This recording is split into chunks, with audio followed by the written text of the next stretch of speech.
is episode 484, and today we're going to continue our discussion of the 4 C's of mental strength. But before we begin, let's review what we did last week. We talked about commitment, and by the end of these sessions, you're going to know all the 4 C's. The first one we reviewed was commitment, and there are 2 parts to commitment. The first part is, do you set specific goals that push you? That is, these goals have to be, as the word says, specific, meaning they have to be measurable. You have to know when they are attained. A goal to feel happier is not a goal. That's kind of an objective, and that's an emotion. So we want to be able to set goals that'll push you. So again, when we look at goals, specific, motivational, but just a little bit out of your reach. Just that little bit, so it's going to push you to make sure you step outside your comfort zone. And the second part is, will you take action until the achievement of that goal? We discussed that if you ask yourself, what would have to happen for me not to achieve this goal? And you come up with 1, 2, 3, 4, 5 things that would prevent you, then the question is, why set them in the first place if you're going to let something stop you? If you set the goal and say, nothing is going to get in my way, period, I will find a way under, over, through, blow it up, do something else to get the goal, then that is a great goal, part of the commitment part of it. So now we're going to go into challenge. Number 2, the second C is challenge. And there are 2 parts to the challenge. The first is, I will take risks. I will push myself. I am driven to succeed. So this is part, it talks about, when we set these goals, you're going to take some risks. You may put yourself out there, but you're going to push yourself. And the second one is, I will learn from my experiences. Even setbacks are opportunities for learning. So this part, so the first of the second part is, I will take risk. I will push myself. I am driven to succeed. Can you really say that? Because the challenge part of mental strength determines if an individual is willing to accept life's challenges and continue to develop. There's that old expression, what we resist persists. And if we resist something going on in our life, we're not accepting that as a challenge. We're resisting that as a problem. So when we look at things as a problem, we tend to resist it. We tend to push against it. We may be in a shelter in place and we are resisting it. And we don't get anything done because we're resisting. We can't go outside. We can't go to the gym. We can't go to the restaurant. We can't do things. And we resist and we resist and resist. And nothing gets done. But if you're willing to accept life's challenges and to continue to develop, you can go, wow, this is great. I'm at home most of the time. How can I develop a home workout routine? How can I learn to cook new food? How can I sit and read a book, which you haven't done in a long time? How can I learn to meditate? So the person with mental strength will look at these as opportunities to continue to develop, as obstacles or problems that prevent them from growing. And then the other part of this is, can you perform under both flexible and predictable circumstances and do well in each one? Many of us have routines that we love to stay with, and you throw us out of our routine and we get stunad, Italian for stupid, right? We get out of sorts when we're out of our routine. Well, the mental strength person loves the routine, can follow through with it, and if they're thrown out of it, they correct and continue. So they can dance in both worlds, those worlds of spontaneous events, spontaneous action, but also they can dance in the world of predictable circumstances, of structure. So part of this, right, is we want to be able to dance in both worlds. We want to look at life's circumstances as opportunities and challenges to develop, as opposed to problems that hold us back. And those challenges usually are spontaneous. They're not planned out. And so when that arises, we want to be able to, in order to develop the mental strength, be able to dance in both worlds. So within the challenges, if we love structure, we can create the structure, but be flexible on when we execute that structure.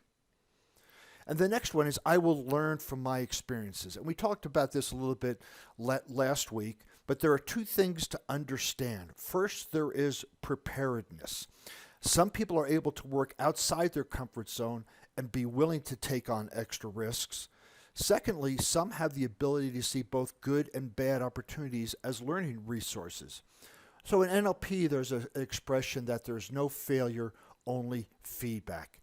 And we want to have positive learnings. So preparedness can be thought of as your mindset. Am I prepared to learn from this experience, or am I so attached to the outcome that I'm going to miss the learnings? Often when we are so attached to a specific outcome or a specific result, one that put blinders on us and we are focused on only one way of getting something done, we're more focused on the process than the result. And if we can be prepared, mentally prepared to have behavioral flexibility, that as we move towards the specific goal, if it doesn't work, we just go a different path. This is very prominent if you're ever going to do a new trail up a mountain. You try one way, that doesn't work. Or rock climbing, right? You try one way, it doesn't work. You don't come down and go, oh, I can't do it. No, you alter your path. You do something different. But you are prepared when you start out to do a big wall or a mountaineer. You're prepared to have deviations in your course, and you're willing to have those deviations outside your comfort zone.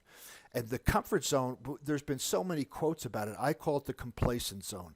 But there's so many quotes about it that really, how many of us really, really, really step outside our comfort zone? And we can learn from those experiences. Something very, very simple is just eating out we can't eat out now, but we can order out from a new restaurant. Imagine you go to Grubhub or any other deliveries and you search for a food that you've never, ever had.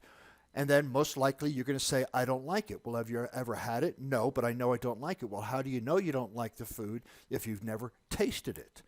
So stepping out of your comfort zone could be as simple as ordering Vietnamese, Thai food, Italian food, whatever it might be, vegan, paleo, whatever it is, try it and then learn from it. And the learning needs to be a positive. The learning is not that food sucked, I'm never going to have it again. That's not a learning. That doesn't help you move forward. What you can learn from it is, wow, that was really, really spicy, and I learned that maybe maybe a little bit less spice next time. So when you make it yourself, you'll be able to have something that you really, really enjoy. And when we have opportunities, circumstances, events are neutral. They are completely neutral. It's what we project into that event that determines how we respond or react to it. We can say something is bad, we can say something is good, and there are a lot of, quote, legitimate circumstances that at first can be perceived as negative. But we have to be able to see both good and bad in the same opportunity, or in the same situation, or in the same circumstance. We are training ourselves. If we look for the bad in everything, we're going to continue to look for the bad. We're training our reticular activating system to only look for a certain set of circumstances.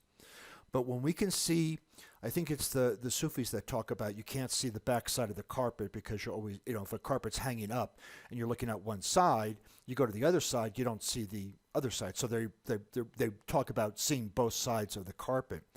But we want to be able to see both sides of the coin. We want to see both sides of the situation from our perspective, so that gives us better options mentally on how to proceed with a given circumstance.